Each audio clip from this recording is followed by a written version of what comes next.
65세 이후 여러분의 돈은 어떻게 흘러가고 있습니까? 평생 뼈 빠지게 모아온 재산이 단 몇 년 만에 사라지는 경우가 수두룩합니다. 통계에 따르면 은퇴 후 10년 안에 자산의 절반 이상을 소진하는 사람이 많다고 합니다. 왜 이런 일이 벌어질까요? 바로 돈을 벌 때와 쓸 때의 관리법이 전혀 다르기 때문입니다. 65세 이후 돈 관리에는 절대 지켜야 할 황금 법칙 10가지가 있습니다. 이 10가지를 아느냐 모르느냐에 따라 여러분의 노후가 품위 있고 당당한 삶이 될지 아니면 자녀 눈치 보고 생활비 걱정하는 삶이 될지가 갈라집니다. 오늘 영상에서는 실제 은퇴자들의 사례와 함께 65세 이후 반드시 지켜야 할 돈 관리의 절대 법칙 10가지를 아주 구체적으로 알려드리겠습니다. 지금부터 끝까지 집중해 주세요. 여러분의 노후를 완전히 바꿔드릴 수 있습니다. 사례 앤드 공감. 한 가지 사례를 들어볼까요? A씨는 평생 열심히 일해 퇴직금과 모아둔 저축으로 3억 원가량을 가지고 은퇴했습니다. 처음에는 이 정도면 여유 있게 살겠지 생각했습니다. 하지만 자녀 결혼 지원, 손주 용돈, 여행과 외식에 돈을 쓰다 보니 불과 7년 만에 잔고가 절반 이하로 줄어버렸습니다. 이후에는 생활비가 부족해 결국 자녀에게 의존해야 했고 그 과정에서 가족 간 갈등이 생겨 마음고생까지 겪었습니다.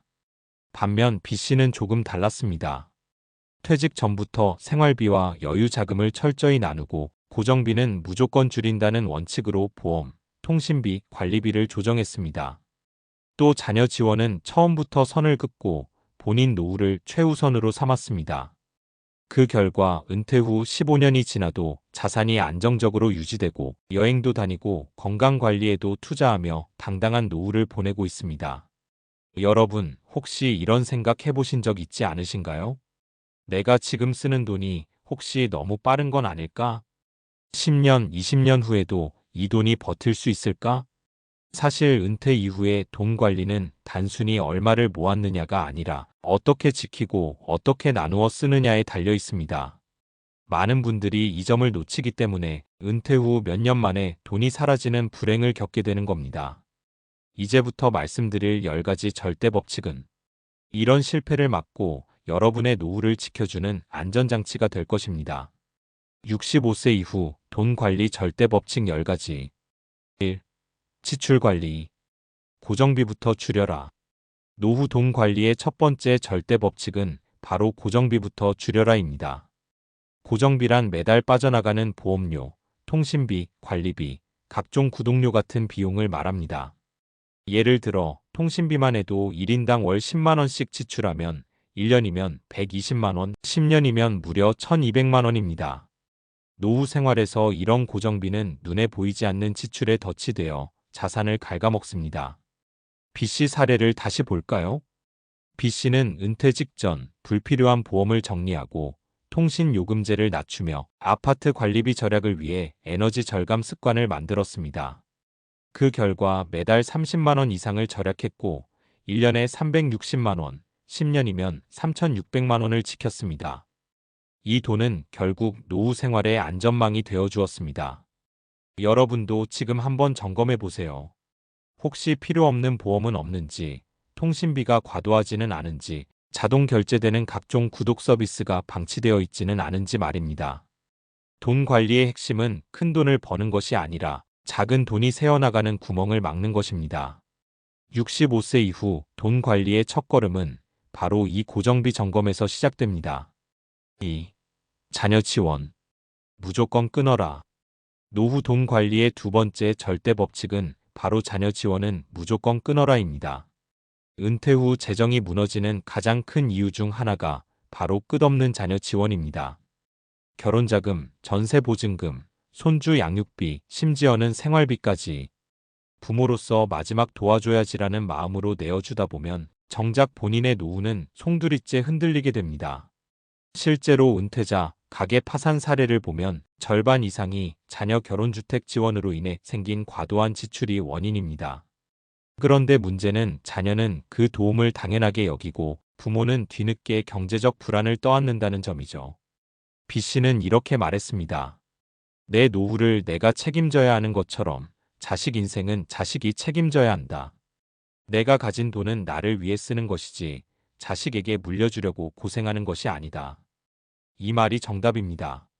65세 이후에는 자녀에게 베푸는 게 사랑이 아니라 내 노후를 지켜 자녀에게 짐이 되지 않는 것이 진짜 사랑입니다. 혹시 지금도 자녀에게 매달 생활비를 보내고 계십니까? 그렇다면 지금 당장 중단을 선언하시길 바랍니다. 여러분의 노후가 안정될 때 자녀도 결국 더 자유로워질 수 있습니다. 3. 비상금 계좌. 생활비 1년치 따로 확보. 세 번째 절대 법칙은 비상금 계좌를 만들어 생활비 1년치를 따로 확보하라입니다. 노후에는 예상치 못한 돌발 상황이 반드시 찾아옵니다. 갑작스러운 병원비, 집 수리비, 자녀의 긴급 요청, 혹은 생활비 공백 등 말이죠. 이럴 때 비상금이 없으면 결국 투자금을 깨거나 빚을 내게 됩니다. 그 순간부터 재정 구조는 급격히 흔들리기 시작합니다. 그래서 반드시 생활비 1년치 최소한 1,500만 원에서 2천만 원 정도를 비상금 전용 계좌에 넣어두셔야 합니다. 이 돈은 절대로 손대지 말고 오직 응급 상황 전용으로만 사용해야 합니다. 예를 들어 B씨는 국민연금과 개인연금이 나오지만 항상 2천만 원을 비상금 계좌에 넣어둔 덕분에 갑작스러운 수술비가 발생했을 때도 당황하지 않고 대응할 수 있었습니다. 그 결과 투자 자산을 건드리지 않고 장기적인 재정 안정성을 지킬 수 있었죠. 여러분도 지금 바로 확인해 보십시오. 혹시 비상 상황이 닥쳤을 때 바로 꺼내 쓸 수 있는 현금이 준비돼 있으신가요? 없다면 오늘 당장 작은 금액부터라도 따로 모아두시길 권합니다. 노후 자산 관리에서 가장 중요한 것은 예상치 못한 위기에 무너지지 않는 안전망을 만드는 것입니다. 4. 투자. 고위험 상품은 피하라.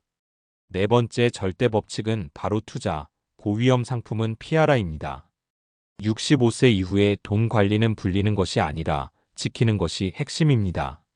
하지만 많은 분들이 여전히 한 방을 꿈꾸며 주식 단타, 레버리지 펀드, 가상화폐, 심지어 사설 투자까지 손을 대곤 합니다. 그 결과 몇 달 만에 수천만 원을 잃고 평생 모은 자산이 무너지는 사례가 적지 않습니다. 실제로 금융감독원 보고서에 따르면 은퇴 후 고위험 상품의 투자에 손실을 본 비율이 60%가 넘는다고 합니다. 특히 70세 이상 고령 투자자의 피해가 가장 크죠. 그렇다면 어떻게 해야 할까요? 이제는 안정성이 최우선입니다. 예금, 채권, 배당주 같은 안정형 상품으로 자산을 분산하는 것이 정답입니다. 연 3에서 4% 수익이라도 꾸준히 유지된다면 그것이 곧 노후 생활비를 뒷받침해주는 든든한 버팀목이 됩니다. B씨의 경우 은퇴 직후 큰 수익은 포기한다는 원칙을 세우고 자산의 70%를 안정형, 30%를 배당형 주식으로 나눠 관리했습니다. 그 결과 시장이 흔들려도 매달 일정한 생활비를 확보할 수 있었고 무리한 투자로 인한 불안을 피할 수 있었습니다. 여러분, 65세 이후에는 얼마를 버느냐보다 얼마나 오래 안정적으로 지키느냐가 중요합니다. 고위험 상품은 피하고 자산을 안정적으로 운용하는 것, 그것이 진짜 노후 투자입니다. 5. 현금 흐름. 연금과 이자로 월 생활비 구조 만들기. 다섯 번째 절대 법칙은 현금 흐름을 만들어라. 연금과 이자로 월 생활비 구조를 구축하라입니다. 많은 분들이 은퇴 이후에도 자산이 얼마나 남아있나만 보지만 진짜 중요한 건 매달 얼마가 들어오느냐입니다. 즉, 안정적인 현금 흐름이 있어야 노후 생활이 불안하지 않습니다. 이때의 기본은 국민연금입니다. 여기에 개인연금, 퇴직연금이 더해지면 기본 틀이 잡히죠. 그 위에 은행 예적금이나 채권, 배당주에서 나오는 이자와 배당금을 얹으면 원금을 건드리지 않고도 매달 일정한 생활비가 생깁니다. 예를 들어 국민연금 월 120만 원, 개인연금 50만 원, 채권예금, 이자 30만 원, 배당주에서 20만 원이 들어온다면 총 220만 원이 매달 자동으로 들어옵니다. 이 정도면 생활비는 충분히 커버되죠. B씨도 바로 이런 방식을 썼습니다. 생활비는 연금과 이자, 수익으로 충당하고 여행이나 여가 같은 특별 지출은 비상금 계좌에서 해결했습니다. 그 덕분에 원금을 유지하면서도 안정적인 현금 흐름을 확보할 수 있었습니다. 여러분, 노후 자산 관리에서 핵심은 자산 총액이 아니라 매달 들어오는 현금 흐름의 구조입니다. 이 구조만 제대로 세워두면 노후는 훨씬 안정적이고 훨씬 당당해질 수 있습니다. 6. 건강관리. 병원비가 최고의 적. 여섯 번째 절대 법칙은 건강관리, 병원비가 최고의 적이다입니다. 은퇴 후 노후 자산을 위협하는 가장 큰 지출은 무엇일까요? 바로 병원비입니다. 평생 아껴 모아둔 돈이 하루아침에 수백, 수천만 원씩 빠져나가는 가장 무서운 지출이죠. 실제로 70대 이상 노인 가계의 가장 큰 부담이 의료비라는 조사 결과가 있습니다. 한 번 큰 수술이나 장기 치료가 필요해지면 수십 년 동안 모아둔 자산이 단 몇 달 만에 무너질 수 있습니다. 그렇기 때문에 노후 돈 관리에서 건강은 곧 재테크입니다. 꾸준한 운동, 균형 잡힌 식습관, 정기 검진에 드는 비용은 단순한 소비가 아니라 자산을 지키는 투자입니다.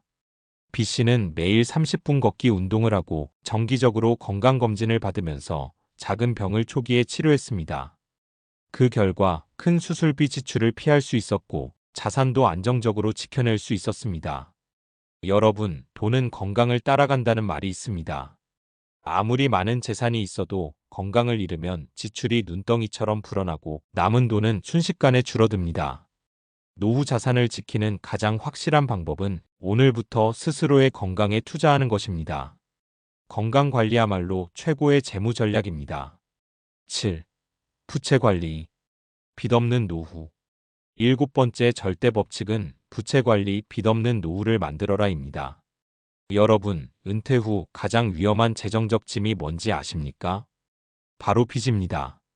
젊을 때는 소득이 있으니 대출을 갚아나갈 수 있지만 65세 이후에는 고정소득이 줄어들기 때문에 이자 부담 하나만으로도 생활이 흔들리게 됩니다. 특히 신용카드 빚 마이너스 통장, 고금리 대출은 눈덩이처럼 불어나서 결국 노후 파산으로 이어집니다. 실제로 은퇴 후 파산 신청자의 상당수가 빚을 다 못 갚아서 법적 보호를 받는 사례가 많습니다. 그래서 원칙은 단순합니다. 은퇴 전까지 모든 부채를 정리하라. 주택담보대출이 있다면 상환 계획을 세우고 자동차 할부나 카드 빚은 최대한 빨리 청산해야 합니다. B씨는 은퇴 5년 전부터 부채 청산 계획을 세워 퇴직할 때는 빚이 하나도 없었습니다. 덕분에 매달 이자에 쫓기지 않고 연금과 이자, 수익으로 안정적인 생활을 이어갈 수 있었습니다. 반대로 C씨는 은퇴 후에도 카드빚과 대출이 남아 있었고 연금의 절반 이상을 이자 갚는 데 써야 했습니다. 결국 생활비가 모자라 또다시 빚을 내는 악순환이 이어졌습니다. 여러분, 노후에는 빚이 곧 올가미입니다. 65세 이후의 삶을 자유롭고 당당하게 살고 싶다면 반드시 빚 없는 노후를 준비해야 합니다. 8. 자산 분산. 부동산만 믿지 마라. 여덟 번째 절대 법칙은 자산은 분산하라, 부동산만 믿지 마라입니다. 한국 부모 세대가 가장 많이 하는 실수 중 하나가 집 한 채 있으면 노후는 안전하다라는 믿음입니다. 물론 내 집은 안정감을 주지만 문제는 현금화가 어렵다는 겁니다. 집값은 오를 수도 있지만 당장 생활비가 필요할 때 집을 팔아서 쓸 수는 없죠. 게다가 최근 몇 년 사이 부동산 시장의 큰 변동성은 부동산만 믿는 것은 위험하다는 사실을 보여주고 있습니다. B씨는 은퇴 전에 집은 줄이고 남는 자산을 금융상품에 분산했습니다. 예금, 채권, 배당주, 개인연금 등으로 나눠두었기 때문에 집값이 흔들려도 매달 현금 흐름을 유지할 수 있었습니다. 반대로 C씨는 집값은 무조건 오른다는 믿음으로 집 두 채를 사두었지만 정작 생활비가 부족해 노년 내내 월세를 받아 충당해야 했습니다. 문제는 공실이 생기면 생활 자체가 흔들린다는 점이었죠. 여러분, 노후 자산은 반드시 분산해야 합니다. 집, 금융자산, 연금, 현금성 자산을 고르게 가져가야 시장 상황이 변해도 안정적으로 버틸 수 있습니다. 노후 자산 관리의 핵심은 한 바구니에 담지 않는 것. 집은 거주용으로 최소화하고 나머지는 안정적이고 유동성 있는 자산으로 나누는 것이 진짜 안전한 노후 전략입니다. 9. 상속 증여. 미리 계획 세워라. 9번째 절대 법칙은 상속과 증여, 미리 계획하라입니다. 많은 부모님들이 나중에 다 자식에게 줄 거니까 굳이 계획할 필요 없다고 생각합니다. 하지만 상속과 증여를 준비하지 않으면 남은 재산이 오히려 가족 간 갈등의 불씨가 되기도 하고 세금으로 상당 부분이 날아가 버리기도 합니다. 예를 들어 상속세는 금액이 크면 수억 원까지도 발생합니다. 준비 없이 갑자기 상속이 이뤄지면 자녀들이 세금 때문에 집을 팔아야 하는 상황까지 벌어질 수 있습니다. B씨는 미리 증여 계획을 세워 10년마다 비과세 한도 안에서 자녀에게 일부 자산을 이전했습니다. 또 상속 시에는 유언장을 공증해 분쟁 소지를 없앴습니다. 그 결과 세금 부담은 줄이고 가족 간 갈등도 예방할 수 있었습니다. 여러분, 상속 증여는 죽고 난 뒤의 문제가 아니라 살아있을 때부터 준비해야 하는 재정 관리의 한 부분입니다. 비과세 증여 한도 활용, 유언장 공증, 전문가 상담. 이 세 가지만 해도 상속세 부담을 크게 줄이고 자녀 간 불필요한 갈등을 막을 수 있습니다. 진짜 현명한 부모는 재산을 많이 남기는 사람이 아니라 갈등 없이 지혜롭게 물려주는 사람입니다. 10. 소비 습관. 경험과 행복에 쓰되 계획적으로. 10번째 절대 법칙은 소비 습관, 경험과 행복에 쓰되 계획적으로입니다. 65세 이후 돈 관리라고 해서 무조건 아끼라는 말은 아닙니다. 오히려 무조건 아끼기는 삶의 질을 떨어뜨리고 노후를 지루하고 무료하게 만들 수 있습니다. 중요한 건 무엇에 쓰느냐입니다. 가치 있는 소비, 즉 경험과 행복을 높여주는 소비에는 과감하게 투자하는 것이 맞습니다. 여행, 건강, 배움, 취미 활동 같은 것들이 바로 그것이죠. 예를 들어 C씨는 아껴야 한다는 생각에 평생 해외여행 한번 못 가보고 세상을 떠났습니다. 반면 B씨는 자산을 철저히 관리하면서도 매년 작은 여행과 문화생활을 즐겼습니다. 그는 이렇게 말했습니다. 돈은 쓰지 않으면 아무 의미가 없다. 다만 내 삶을 더 풍요롭게 하는 곳에 계획적으로 쓰는 게 중요하다. 여러분, 노후 소비의 원칙은 단순합니다. 감정에 휘둘리지 말고 계획에 맞춰 쓸 것, 물건보다 경험에 투자할 것, 지금의 행복을 외면하지 말 것. 돈은 지키는 것도 중요하지만 행복하게 쓰는 것 역시 노후 자산 관리의 핵심입니다. 지혜로운 소비 습관이야말로 여러분의 삶을 마지막까지 풍요롭고 의미 있게 만들어줍니다. 전문가적 통찰 앤드 정리. 지금까지 65세 이후 돈 관리 절대 법칙 10가지를 살펴봤습니다. 다시 정리해드리면 1. 고정비 줄이기 2. 자녀 지원 끊기 3. 비상금 계좌 확보 4. 고위험 투자 피하기 5. 연금과 이자로 현금 흐름 만들기 6. 건강관리 7. 부채 청산 8. 자산 분산 9. 상속, 증여 계획 10. 지혜로운 소비 습관 이 10가지입니다. 금융 전문가들은 한결같이 이렇게 말합니다. 노후 재정의 핵심은 얼마나 모았느냐가 아니라 얼마나 오래 안정적으로 지킬 수 있느냐다. 또한 은퇴 컨설턴트들은 강조합니다. 65세 이후에는 공격적인 수익 추구보다 예측 가능한 현금 흐름을 만드는 것이 진짜 전략이다. 여러분, 결국 노후 돈 관리란 내 자산을 지속 가능한 구조로 바꾸는 과정입니다. 지출을 줄이고 빚을 없애고 안정적인 현금 흐름을 확보하며 가족 갈등까지 예방할 수 있다면 우리는 돈 걱정 없는 노후를 보낼 수 있습니다. 무엇보다 중요한 건 이 법칙들을 머리로 아는 것이 아니라 오늘부터 실천하는 것입니다. 작은 절약, 작은 계획, 작은 습관이 모여 여러분의 노후를 지켜낼 것입니다. 오늘 말씀드린 65세 이후 돈 관리 절대 법칙 10가지 여러분 마음에 깊이 새기셨나요? 노후의 돈 관리는 단순히 오래 사는 법이 아니라 품위 있게 당당하게 그리고 행복하게 사는 법과 직결됩니다. 자녀에게 기대지 않고 병원비에 허덕이지 않으며 스스로의 삶을 지킬 수 있는 힘이 바로 돈 관리에서 나오기 때문입니다. 여러분, 지금이 가장 빠른 때입니다. 오늘부터 작은 것 하나라도 실천해 보세요. 보험 하나 정리하는 것, 구독 서비스 하나 끊는 것, 비상금 계좌에 10,000원이라도 넣는 것, 그 작은 시작이 여러분의 노후를 완전히 바꿔줄 수 있습니다. 끝까지 시청해주셔서 감사합니다. 여러분의 노후가 더 단단하고, 더 자유롭고, 더 행복해지길 진심으로 응원합니다. 이 영상이 도움이 되셨다면 구독과 좋아요, 알림 설정까지 부탁드립니다. 다음 영상에서도 여러분의 노후를 지켜줄 실질적인 지혜로 찾아뵙겠습니다.